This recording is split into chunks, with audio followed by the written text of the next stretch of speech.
Hello and welcome to this video. Yes, I had just woken up, so if I look a little bit tired, that is the reason. So, what are we going to talk about today? Today, we're going to talk about niche, right? Last week, I don't know if I've uploaded the video yet, but last week I talked about offers, right? I just made a video on offers, so more of tangible and intangible things. Today, I want to talk a little bit more about the niche, right? And some strong foundations to have when you're finding a niche. Okay, so let's get started. Now, let's just first find off why we need a niche, right? Now, let's start with what is a niche. Niche, in the simple terms, is a group of people that share a behavioral pattern, right? That share problems, that share beliefs, that share something. But essentially, it is within all the humans in the world. It's a select few of those people that we call a niche, right? Now, this could be, let's just say, within the whole world, coaches is your niche. Within the whole world, agency owners is your niche. Within the whole world, barbershops is your niche, right? And there are endless amounts of niches, right? So what you have to focus on here is that there is, the, how to say this, right? This is a group of people that stands out and do something that's unique to them, right? And what happens when you have a niche is that a lot of niches tend to share both mindset, problems, and actions as well. And this is why it works, right? Because all over the world, right, we humans have deep psychological behaviors encoded in our DNA and who we are, right? And this means that a lot of humans will act the same way, right? They act for themselves. And that's a big thing, right? Humans act for themselves, right? And humans are a selfish creature, right? There are people that, are for other people, but they do tend to act for themselves. And if you look at like deep psychological rooted things, and look at human nature and who we are, the way and the actions that we take, a lot of people take them for self, yeah, for the self, really, for themselves. Of course, there are other things, a lot of things. The mind is a really tricky thing, but our brain, you can look at it like this, is programmed and is made to live on this African Sahara 30,000 years ago, right? Um, That's how our brain is programmed. That means a lot of the things that we have as humans are still from back then, which is completely useless, to say the least. Sorry about that. Might be a bit sick today. So you have to understand, right? The way that we act is sometimes completely irrational to the right sense. Just like being afraid of spiders, there's not really that big of a reason. And it's also with food, scarcity, greed. All of these principles, you could call them, or these are the way that we behave, are because of that's how it was back then if you wanted to survive. And this is something that is not really good in the way that our society works today because it's completely irrelevant, right? And this leads to us being not functional in the world we live in. And where am I trying to go with all of this, right? I'm just trying to make you understand that people have a lot of things going on with them up here, right? So who you are targeting out to, you must understand them. So now let's talk about a little bit more about niches, right? So when you pick a niche between all these people, they will still have the same really deep psychological patterns as a lot of other people. Now, I'm not talking every single person that there is has this. Of course, there are exceptions, but the majority do. Depend a little bit on your niche, and you can work with these.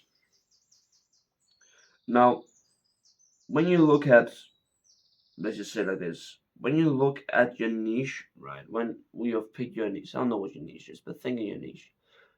They act also with themselves, right? They act in a way that fits them and what they do. Now, this is really important to understand because every niche is unique in a way. Not only what they do, but also their belief systems, their thinking patterns, their behavioral patterns, all of the habits also. They tend to overlap. Right? Now, I'm not saying that every single one has the same exact beliefs and eats the same thing for breakfast or goes to sleep at the same time every day. Of course not. But what I'm trying to say is that a lot of the way that they think, a majority of them probably have the same kind of thoughts towards something and believe the same kind of things towards something. And this is what you find within a niche, right? Let's just take soldiers, for example, right? A lot of soldiers believe that war might be better. We need more money to protect our countries. This is a big thing in where I'm from, Denmark, right? Is that the military is sponsoring? No, sorry, the state is sponsoring the military with a lot of money these days. And then there are disagreeers who say, "Oh, we don't need the military. Oh, it's unnecessary. Oh, violence, right?" And there's like the military, and then there's a passive group, right? And there's so different mindsets that you have to think about. But still, here there are some overlaps in what they think, like deep down. But in this subject, they have other opinions. This means when you're marketing to these guys, let's just say you're marketing to the passive guys. You're gonna market something like, "Hey, I can tell you how you can get your demonstrations to work twice as effective, and for every demonstration you do, you'll double the amount of arms you remove from the military." I don't know, something like that, right? So weapons.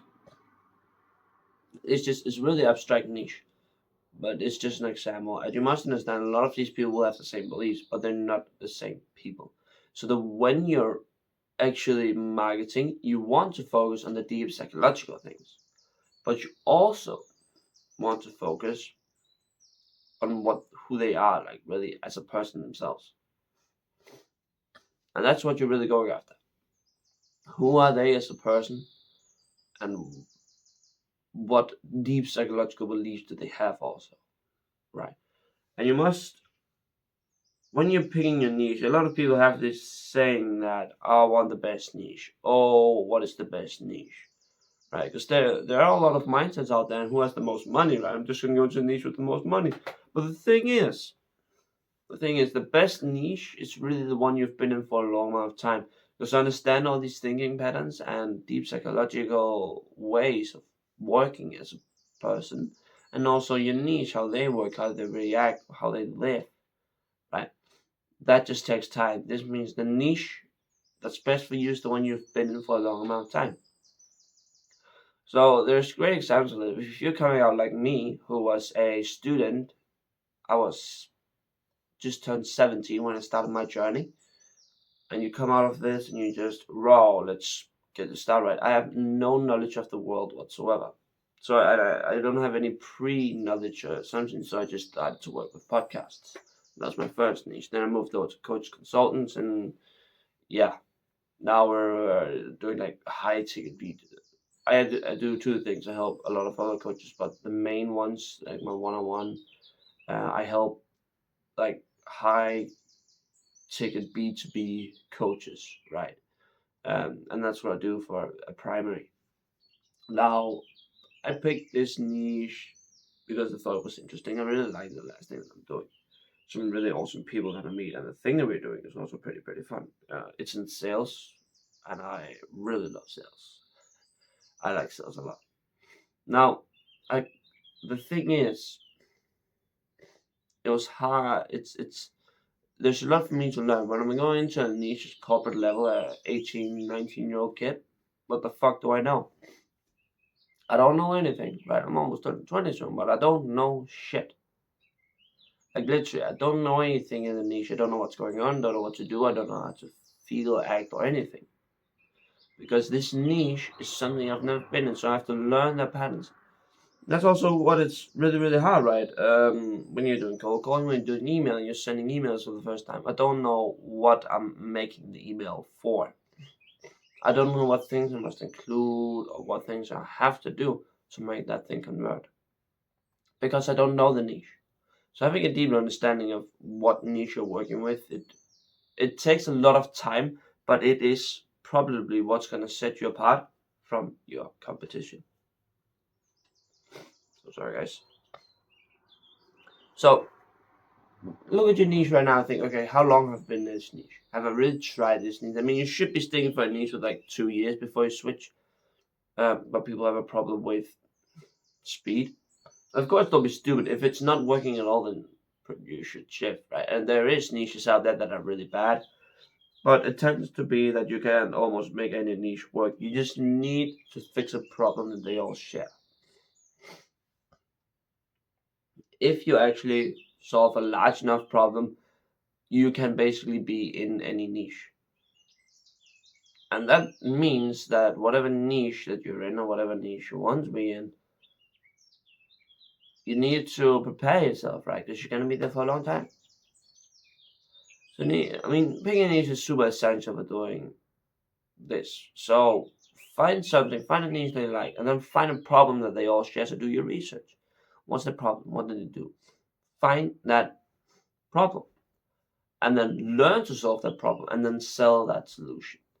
Right? It could also be that you're maybe 30 or 40 and you have experience in the banking niche and you want to work with other people who's also in the banking niche. I'm so sorry about those stupid freaking birds. They so noisy. And then you want to be in that niche because you already have a lot of knowledge in it. Right? I know a lot of coaches and consultants who go out and because they are, they've been an entrepreneur for 40 years or something, 20 years. I don't want to do this anymore. I've made enough money, made what I want. And then they go in as a consultant for startups, for company owners, right? And it's a really big way to do it. They start to mentor people who are going up, who are doing it. That's a big thing. A big thing is how they do that. Because when they are, when you are thinking about creating a niche, you also, I mean, it's okay if you don't know anything, you can learn it, but just pick something that you actually want to be in. That's probably the biggest thing, because essentially you can basically make any niche work. There always is something. You just need to be able to sacrifice for it. Okay? That's basically it. Alright. I've taken up enough of your time in this video. Maybe I was going back loose here at the end. So pick your niche.